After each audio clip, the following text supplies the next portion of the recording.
उससे जो है से इनको सबक लेना चाहिए। अब कोई बैठक नहीं करना चाहिए, अपना इस INDIA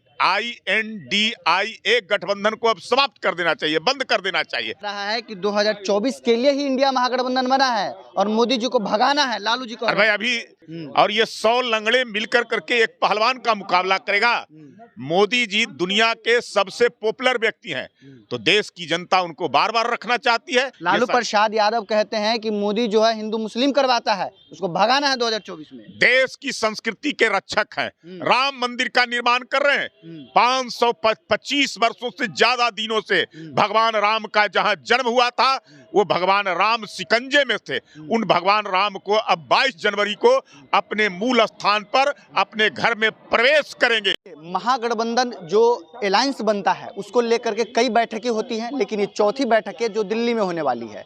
इस पर लालू प्रसाद यादव जी से पूछा जाता है कि क्या कहना चाहेंगे मोदी जी के बारे में, तो बोलते हैं कि 2024 में मोदी को हटाना है और देश बचाना है, ऐसी तमाम चीजें कहते हैं।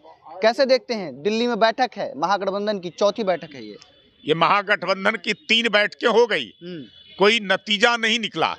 अब चौथी बैठक कर रहे हैं और उसके पहले पता चल गया 3 राज्यों में जिस प्रकार से जनता ने एनडीए को समर्थन दिया, मोदी के कार्यों पर मोहर लगाने का काम किया, उससे जो है से इनको सबक लेना चाहिए। अब कोई बैठक नहीं करना चाहिए, अपना इस INDIA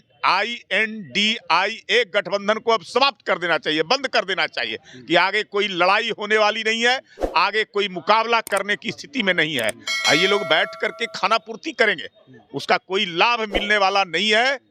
ये 24 का चुनाव ये तय हो गया है कि मोदी का मुकाबला कोई कर ही नहीं सकता है। जा रहा है कि 2024 के लिए ही इंडिया महागठबंधन बना है और मोदी जी को भगाना है, लालू जी को। अरे भाई अभी 3 राज्यों के चुनाव के परिणाम से इनको नहीं पता चला है कि 24 में कोई मुकाबले में खड़ा ही नहीं है और ये 100 लंगड़े मिलकर करके एक पहलवान का मुकाबला करेगा। मोदी जी दुनिया के सबसे पॉपुलर व्यक्ति हैं, तो देश की जनता उनको बार बार रखना चाहती है। जिस प्रकार से उन्होंने आजादी के बाद पहली बार 14 के बाद जो उन्होंने काम किया है देश के अंदर में, जिस प्रकार से भारत के परचम को लहराने का काम किया है, दुनिया के स्तर पर स्थापित करने का काम किया है, आम जनता का सेवा किया है, उनके विकास के कार्यों को उनको जन जन तक पहुंचाने का काम, उनके कष्टों को दूर करना, उनकी समस्याओं का निदान करना, इस प्रकार का किया है। तो अब कोई मुकाबला जो है से कर सकता है? ये सब लोग जो है से अस्तित्व मिटने वाले हैं। लालू प्रसाद यादव कहते हैं कि मोदी जो है हिंदू मुस्लिम करवाता है, उसको भगाना है 2024 में। देश की संस्कृति के रक्षक हैं, राम मंदिर का निर्माण कर रहे हैं।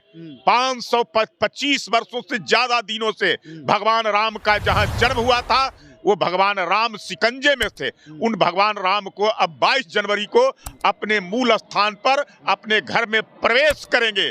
धारा 370 35A के माध्यम से जिस प्रकार से वहां लगा करके कश्मीर को हमारे भारत से अलग किया गया था, उसको समाप्त कर करके भारत का अभिन्न अंग बनाने का काम किया। भारत को सशक्त और मजबूत करने का काम नरेंद्र मोदी की सरकार ने किया है। तो भारत सशक्त और मजबूत हो रहा है, भारत का परचम पूरे दुनिया में लहरा रहा है, भारत आज पूरे दुनिया के स्तर पर अपना डंका बजा रहा है। तो मोदी के कारण ये संभव हो सका है, इसलिए मोदी को हर देश की जनता प्रधानमंत्री के रूप में बारंबार देखना चाहती है। क्या लगता है कि ये जो महागठबंधन का चौथी बैठक है, इससे कुछ फर्क पड़ेगा? कोई फर्क नहीं। मैंने कहा कि 3 बैठकों में कोई नतीजा नहीं निकला। अब तो 3 राज्यों के चुनाव के परिणाम के बाद ये चौथी बैठक हो रही है। इनको यही बैठक समाप्त कर करके और आगे 24 में कोई मुकाबले में खड़ा नहीं है, इनको अलग हो जाना चाहिए चुनाव से। चलिए, तो देखिए ये हमारे साथ भारतीय जनता पार्टी के प्रवक्ता थे प्रेम रंजन पटेल जी। इन्होंने क्या कुछ कहा इन तमाम चीज़ों को इस वीडियो के माध्यम से देखिए। साफ तौर पर इनका कहना है कि ये बैठकें किसी काम की नहीं है, मोदी के सामने तमाम बैठकें बेफजूल की बैठक है। ऐसी तमाम खबरों के लिए बने रहे न्यूज़ स्पोर्ट्स चैनल के साथ।